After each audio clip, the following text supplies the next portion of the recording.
On a utilisé une IA pour générer toutes les données sous-jacentes, évidemment, parce que c'était un petit peu compliqué de faire des données fictives. Ça n'a pas trop mal marché. Et donc, ça nous a donné un petit groupe qui s'appelle le Nautilus.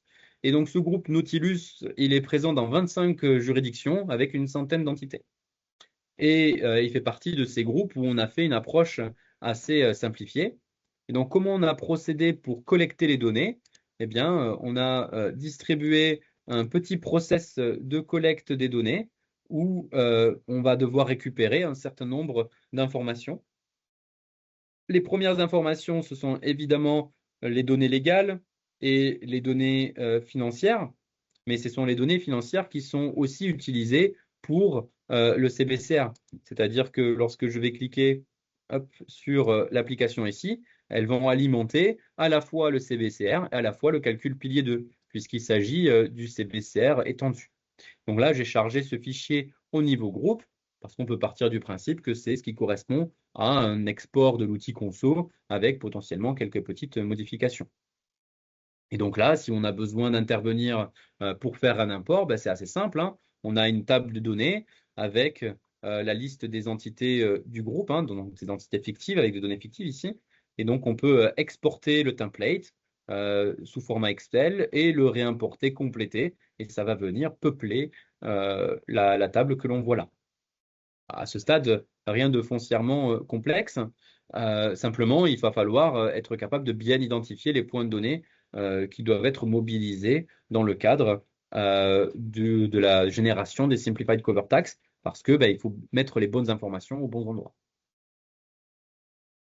On a aussi les données légales, hein, c'est-à-dire récupérer toutes les informations. Donc, on a appelé cette page CBCB, hein, puisque c'est vraiment les informations avec la forme juridique, avec les TIN. On a rajouté ici la collecte du type de TIN, puisque c'est une information qui est en plus dans la partie pilier 2. Donc, on a complété pour que la collecte soit commune entre les deux process. Et on va retrouver aussi la partie euh, activité et la partie information liée au deuxième tableau de pilier 2.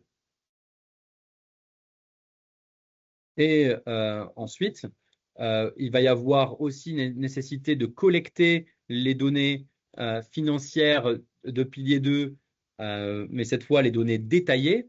Et là, on a la possibilité de collecter de la même manière que l'on a fait les données qui sont liées à tous les ajustements. Donc là, évidemment, c'est un tableau qui est un peu plus grand puisqu'on va avoir vraiment la liste de tous les ajustements avec, avec vraiment toutes les tables et tous les ajustements. Donc ici, c'est ce que l'on peut considérer une version un peu minimale de la collecte, parce qu'on a fait cette collecte que sur les entités qui sortaient des safe harbors. C'est-à-dire qu'on n'a pas pris le temps d'aller chercher les informations sur d'autres juridictions. Et c'est ça qui est intéressant, c'est que on peut vraiment cadenasser le processus de collecte aux entités concernées. Et de la même manière, on a la possibilité de distribuer des questionnaires qui vont permettre de poser aux utilisateurs locaux. Donc là, pareil, hein, sur toujours le même périmètre. Donc là, par exemple, à mon entité IE01, je lui ai envoyé un questionnaire où je vais pouvoir essayer d'étudier ajustement par ajustement, est-ce que cette entité est ou non concernée. Et donc, si oui, je dois aller remplir la liste des informations nécessaires pour pouvoir faire le calcul pilier 2 de manière plus précise. Donc ça, c'est vraiment quand on veut avoir un petit peu plus de détails. On a encore parmi nos clients un mix qui existe, hein. On a des clients qui veulent juste remplir le tableau avec la liste des ajustements et ne pas trop se poser de questions et récupérer les valeurs directement. Et on en a d'autres qui préfèrent aller dans ce niveau de détail à récupérer toutes les données complémentaires nécessaires aux ajustements qui les concernent. Donc, je récapitule un petit peu dans cette partie collecte de données. On peut la structurer de manière très libre. On va pouvoir importer une grande partie des données avec des imports Excel très simples. Et si besoin, on va pouvoir faire des collectes complémentaires. Donc voilà pour la partie collecte de données. Il ne faut pas hésiter à poser des questions si vous en avez. Ensuite, l'étape suivante, c'est d'aller justement dans la partie calcul et mobilisation des données, puisque le calcul pilier 2, il se repose sur toutes ces données que l'on a collectées, et on va pouvoir, cette fois, avoir non pas sous le format du GIR directement, mais plutôt sous la forme d'une succession de tables, on va pouvoir présenter le résultat du calcul. Donc là, j'appuie sur le bouton lancer l'algo. Qu'est-ce qui se passe? On va vraiment lancer le calcul de top-up tax et on va venir résoudre en fait le périmètre et ainsi de suite. Donc là, qu'est-ce qui s'est passé? Eh bien, j'ai identifié tous les sous-périmètres qui existent. Je vais aussi avoir identifié les mesures de sauvegarde qui peuvent exister. Donc là, on voit par exemple que j'ai au Luxembourg aucune mesure de sauvegarde qui a été identifiée, hein. Et je remarque aussi que j'ai pas seulement le groupe principal, j'ai aussi un sous-groupe minoritaire qui a été détecté. On a aussi la capacité à recalculer les taux de détention indirects par l'UPE. Et ça, c'est important pour pouvoir justement identifier tout ce qui va être POPI, tout ce qui va être IPE, tout ce qui va être sous-groupe minoritaire, et exclure un certain nombre de joint ventures, par exemple aussi. On va déterminer tous les qualificatifs, hein, et les caractéristiques qui sont liées au Globe Information Return de manière automatique sans qu'il y ait besoin de le remplir manuellement. Et ça va vous permettre en fait de faire une relecture à plat de toutes les informations qui seront ensuite insérées dans le Globe Information Return. Donc là, j'ai repris la structure de détention, mais bon, évidemment, ici, elle n'est pas forcément très importante puisque c'est assez fictif, mais je vais pouvoir vraiment relire ma structure de détention de manière assez simplifiée. Et je vais pouvoir aussi relire mon calcul de Safe Harbor pour pouvoir comprendre comment j'en suis arrivé à tel ou tel résultat. Et donc, par exemple, là, je vois dans quelle juridiction je ne passe pas les Safe Harbor et je vais pouvoir constater que tout simplement, le Safe Harbor n'est pas passé et pouvoir regarder pourquoi le Safe Harbor ne passe pas. Je vois que le Simplified Effective Tax Rate ne pourra pas convenir et ainsi de suite. C'est-à-dire que j'ai vraiment la capacité de configurer ma relecture.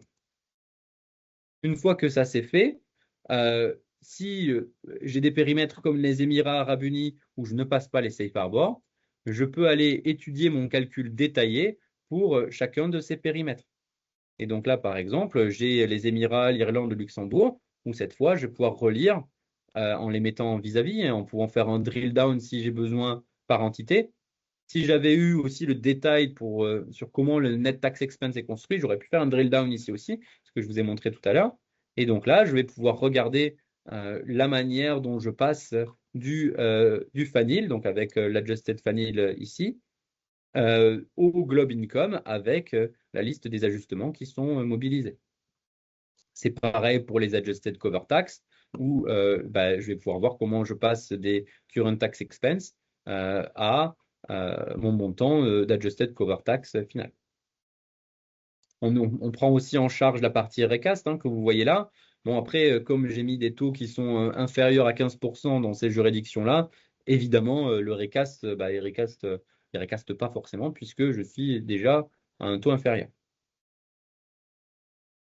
Donc voilà pour le fonctionnement de la collecte des ajustements. Et une fois que ça c'est fait, on va pouvoir voir le calcul de top-up tax détaillé. Et donc là, sur tous les périmètres, donc là c'est des périmètres de base, constituent entities. Et j'ai aussi mon périmètre ici, Minority Owned Subgroup. Et je vais pouvoir voir comment je passe du Net Globe Income. Je récupère mon SBIE, donc là, je n'ai pas dû charger de données sur la partie SBIE.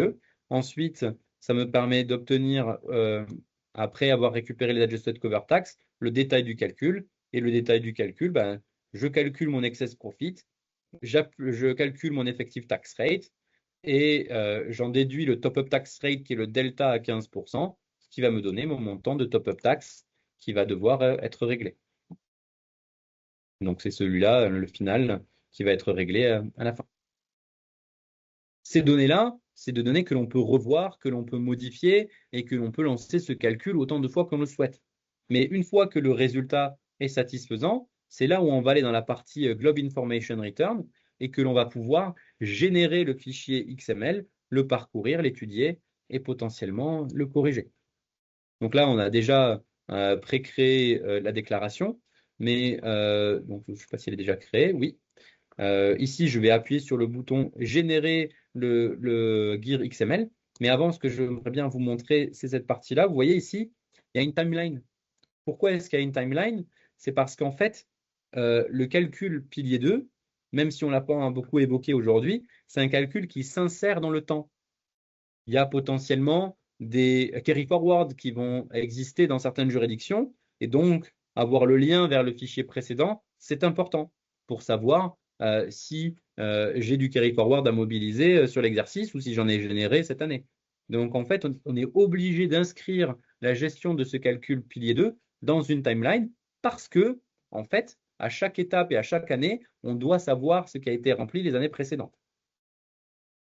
On a aussi, par exemple, la gestion de l'article 4.5 avec la Globe Loss Election. Si vous utilisez cette élection, on a aussi besoin de gérer ces éléments-là. Il y a pas mal d'élections qui sont pluriannuelles. Et donc, c'est vraiment fondamental de gérer le Globe Information Return sur cette temporalité.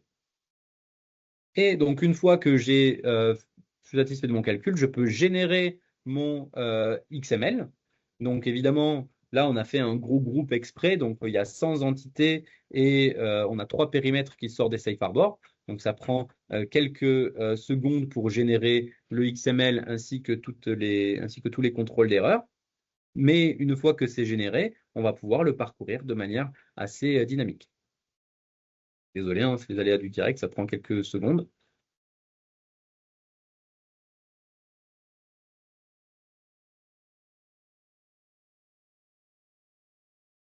Voilà. Et donc là, qu'est-ce que l'on voit? On voit le Globe Information Return dans le premier onglet et on voit les différents endroits où on a des erreurs qui ont été spotées. Donc, évidemment, la majorité des erreurs, ça va être des tests de cohérence, puisque quand on génère un schéma XSD, c'est assez rare qu'on crée des erreurs par nous-mêmes, mais ça vous permet aussi d'identifier un certain nombre de problèmes et de difficultés. Par exemple, là, on a un certain nombre de problèmes dans la corporate structure. Et donc, je vais pouvoir voir que dans Havelar Holding, qu'est-ce qui se passe? Eh bien, j'ai un test de cohérence qui n'est pas passé. Donc, ça, c'est pas quelque chose de bloquant. Par contre, hop, ici, dans cette entité-là, je vois qu'il manque une information. Donc, bah, là, par exemple, je peux compléter l'information qui manque pour être sûr de remplir correctement mon GIR et avoir en fait des informations cohérentes dans leur ensemble. Et ce qui est intéressant après, c'est que on va relancer tous les tests liés à la structure. Et ce qui est bien, c'est que là, vous voyez, le code que j'ai inscrit, il a été reconnu automatiquement pour bien identifier que c'était une entité constituante. Et j'ai mon schéma XML qui a bien marqué qu'il n'y avait plus d'erreur. Ça, cet onglet-là, il est obligatoire. Ça veut dire qu'il n'y aura pas de fichier accepté par l'administration fiscale française sans que ce fichier cet onglet soit un minima correct. On voit aussi qu'on a 4 erreurs de l'OCDE. Et donc, ces erreurs liées à l'OCDE, on voit qu'elles sont liées à des difficultés un petit peu transverses. Par exemple, là, j'ai une entité qui a été indiquée comme étant la tête d'un sous-groupe minoritaire, mais il n'y a pas d'entité fille dans ce sous-groupe. Bah, ça, c'est un des contrôles Other Record Errors non bloquants. Et donc là, ça veut dire qu'il faut que l'on aille bien comprendre dans le calcul initial qu'est-ce qui a pu poser ce problème, ou alors on peut juste le corriger dans le Globe Information directement. Et donc là, alors là, par contre, ce contrôle, il est un petit peu plus complexe puisque c'est normal qu'il soit KO parce qu'il y a une incohérence dans la structure du fichier qui est demandé par l'OCDE. Donc, c'est un contrôle non bloquant, mais à ce stade, nous, on attend encore d'avoir un retour pour comprendre pourquoi il y a une inversion de signe entre le calcul par entité et le calcul au niveau de juridiction dans le calcul des impôts différés. Mais ça, normalement, on devrait avoir la réponse incessamment sous peu. Et enfin, comme on vous l'a dit, il y a un certain nombre de tests de cohérence que nous, on a rajoutés pour essayer de maximiser en fait la qualité des informations qui sont produites.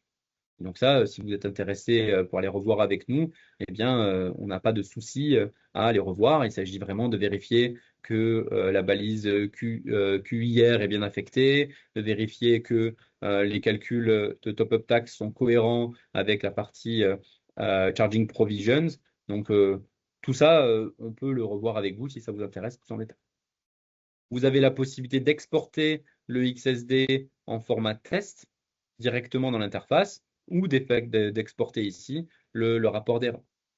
L'autre point qui est assez intéressant, c'est qu'il y a d'autres juridictions qui vous demandent de prendre ce Globe Information Return et de leur envoyer directement la version qui les concerne.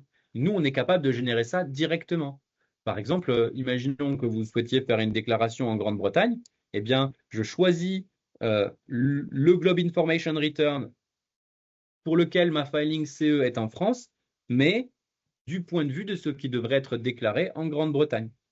Et dans ce cas-là, eh bien, j'ai la corporate structure qui reste en entier, mais par contre, ben, j'ai beaucoup moins de jurisdiction section et j'ai beaucoup moins de globe computation.